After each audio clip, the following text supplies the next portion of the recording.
Hi there, I'm John McCann for TechRadar, and today I've got the BlackBerry Priv, BlackBerry's first ever all Android smartphone. I'm pretty excited about this one. I've been looking forward to it for ages, and we're going to take it out of the box and see what it's all about.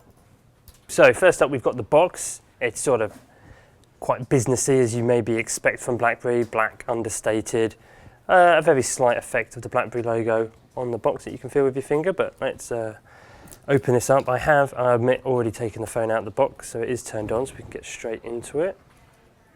That's the box, and there is the Priv, BlackBerry's first ever Android phone. Let's try and get this out, bring it out, there we go, drop that out. So there it is, and one of the cool things about the Priv is it's a slider phone. Huzzah! And there's the famous BlackBerry keyboard, and as you can see, the Android lock screen as well. But we'll come back to that in just a moment. We'll see what else the box has in store for us. So the little bed the Priv was sitting on also comes with your normal booklets, just telling you a little bit about the phone, and a 12-month direct support from BlackBerry. Thank you very much. And put that to the side, and then the next level in the box, you've got the useful SIM tool, which gets your SIM tray and also the micro SD tray out of the top of the phone. Don't lose that, they're always good to have. Next up, more documentation by the looks of it. Open that up. General warning stuff. And then into the box itself, you've got the charger in the middle. Obviously this is a 3-pin UK adapter, but depending where you buy it, will depend on what plug you get in the box. And you've got the micro USB cable to connect to your computer and to your phone, and it's got a nice little BlackBerry logo here as well. And then finally in the box we've got the headphones.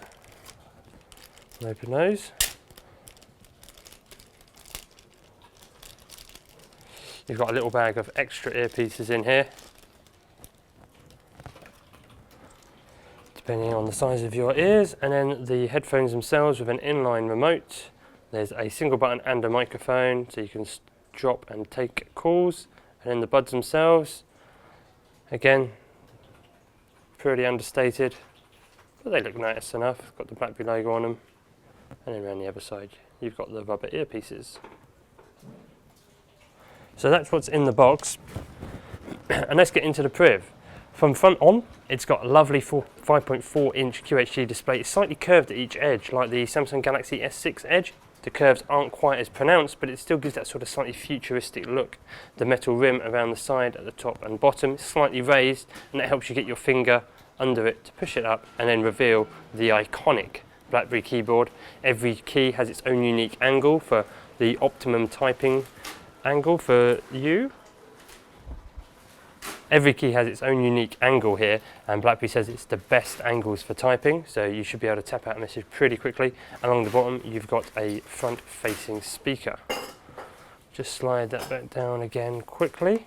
Just quickly pop to the top where you've got your nano SIM port and your micro SD card slot. Handy, not many top-end phones come with a micro SD port now, so it's nice to see that BlackBerry have included one here.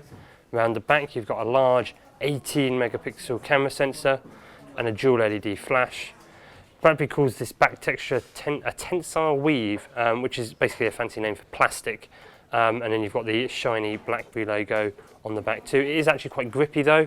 Something like the iPhone 6 or S or the Samsung Galaxy S6, they're quite slippy in the hand, so this is quite good. You're not going to drop it, and it's quite wide and tall, especially with the phone slid up. So it is good to have that extra grip.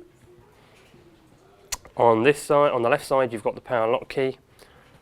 And then on the right side, we've got 3 keys, volume up and down. And now this middle key, in the instructions, it says it mutes. But what I found is if I press it, it just brings up the volume controls for me to then fiddle with on screen. On the old BlackBerry handsets, that used to launch voice control, which it doesn't anymore. It's a little bit redundant, but it keeps that iconic BlackBerry look on the side. Going on screen though, and it looks really, really nice. The high resolution is great, QHD as I've said, 5.4 inches, and it's right up there with the best phones on the market at the moment.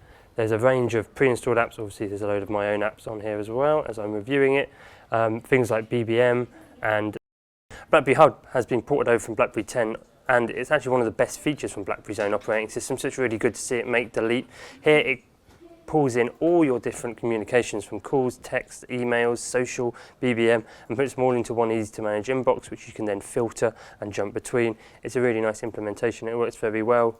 You can also slide over a particular notification to delete it or to snooze it, and to snooze a notification, it will then appear as a new notification again whenever you want. So if you want to come back to something later, it's quite a nice little feature.